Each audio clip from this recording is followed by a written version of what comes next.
요대로 정하는 게 원래 원칙인데 지금 저희는 인문반이잖아요. 그리고 제가 강의하기가 쉽게 가자, 쉽게 가자. 10개의 사주가 있다. 한 개 틀리자. 9개만 정확해도 꽤 잘하는 거죠. 이게 제 강의의 목적이에요. 그래서 원래는 이렇게 해야지 어때요? 이렇게 원칙을 정한 건 어려운 문제 한 개를 맞추기 위한 원칙이고요. 여러분은 쉽게 좀 가기 위해서는 이 원칙이 필요 없고 그냥 제가 어젯밤에 정리한 거예요. 자, MBTI처럼 어떤 내 사주의 유형 분류를 할 건데 유형 분류라고 하는 건 월지가 가장 힘이 강하다 그랬죠.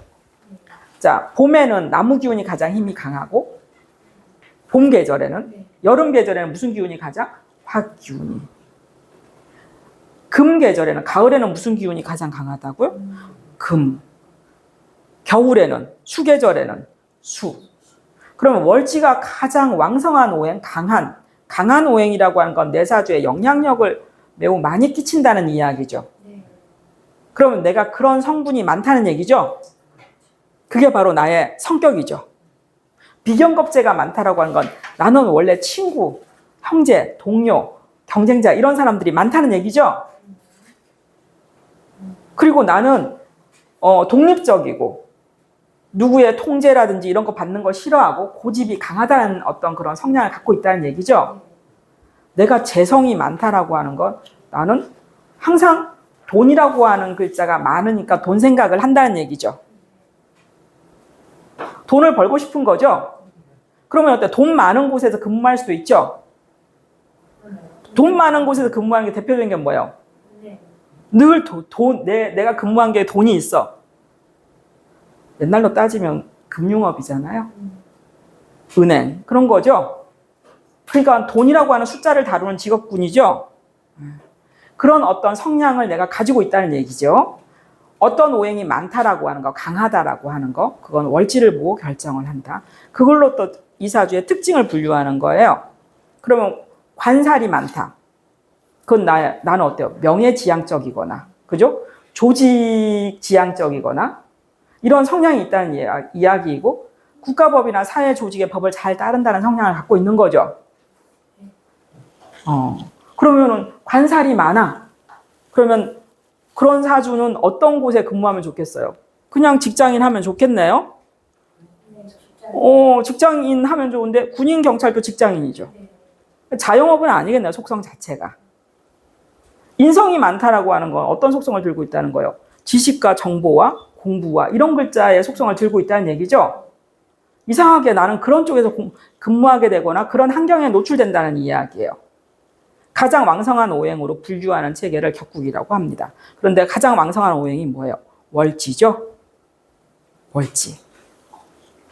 자, 갑일날은 묘월달에 태어나면 양인격이라고 부릅니다.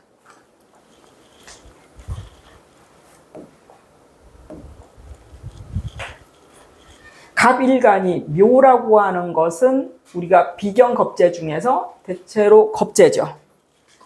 병일간이 오라고 하는 건 나하고 음양이 다르죠?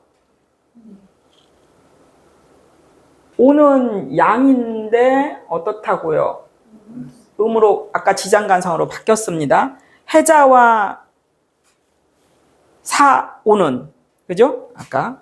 그래서 얘도 겁제에 해당이 돼요. 그러니까 이건 외울 필요가 없어. 그냥 저절로 이렇게 지장간에 여러분 지지에 이미 바뀌어져 있는, 채용이 바뀌어져 있는 지장간이 표기가 되어서 겁제라고 나오거든요. 경이 유면 어떤가? 나하고 음양이 다르죠. 겁제입니다.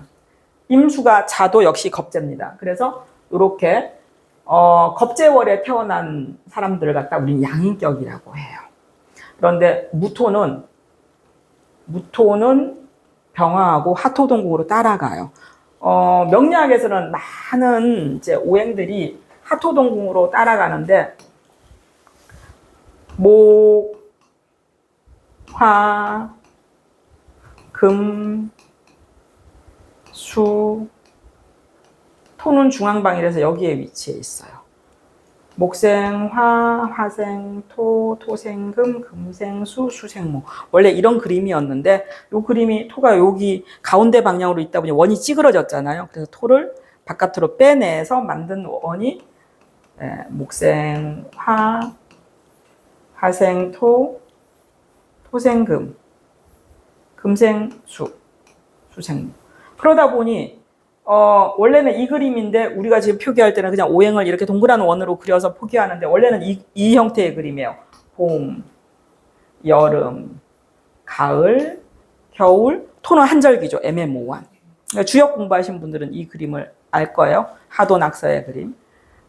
그런데 그러다 보니 화하고 토하고는 서로 상생하는 구조잖아요. 그리고 토는 중앙방위에 위치해 있잖아요. 그러다 보니 이 둘이가 서로 같은 자리에 있다. 그래서 토가 많이 화를 쫓아가요.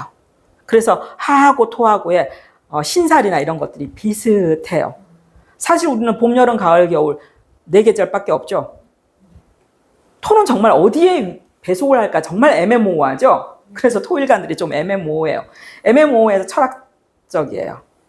인문철학적이에요. 그리고 나는 누구인가, 나는 어디로 가는가 이런 거에 대해서 관심이 많아요. 화계살이라 그러고 우리가 보통 토 있는 사람들, 토계절인 사람들이 이런 걸 좋아라 합니다. 그래서 무토가 뭘 쫓아간다고요? 병화를 쫓아가는 거예요. 이걸 갖다가 명리적 의미에서는 화, 토, 동궁. 동궁은 같은 자리에 있다는 얘기예요. 화토가 비슷하게 쫓아간다. 이제 앞으로 그런 것들을 많이 발견하게 될 겁니다. 그럼 여기서부터는 좀 눈에 들어오겠네요. 갑이 이는 어때요? 비견. 을이 묘는 비견. 병이 사는 비견. 정이 오는 비견. 무는 사. 기는 오. 자, 여기에서 요 글자하고 요 글자는 어떻습니까?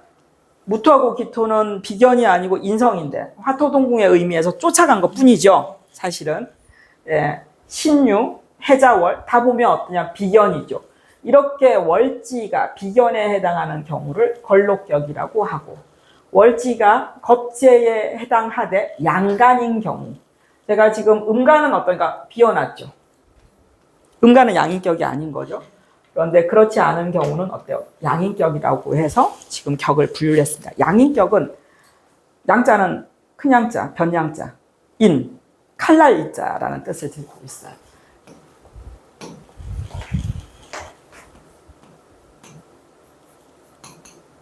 양인, 이 인자가 칼인자거든요. 그래서 크고 강한 칼을 들고 있는 사주. 그러면 큰 칼을 들고 있는 직업군, 큰 칼을 들고 있는 속성. 이거 뭐예요?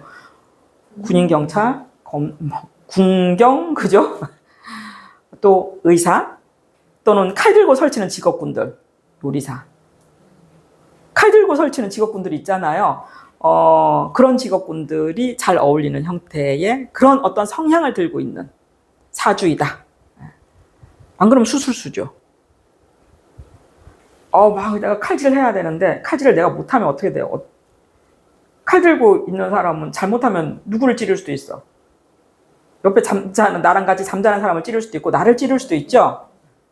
예. 그래서 좀 특수한 어떤 성향을 들고 있는 걸 양인살이라고 합니다. 월지가 비견겁재월은 뭐를 극한다?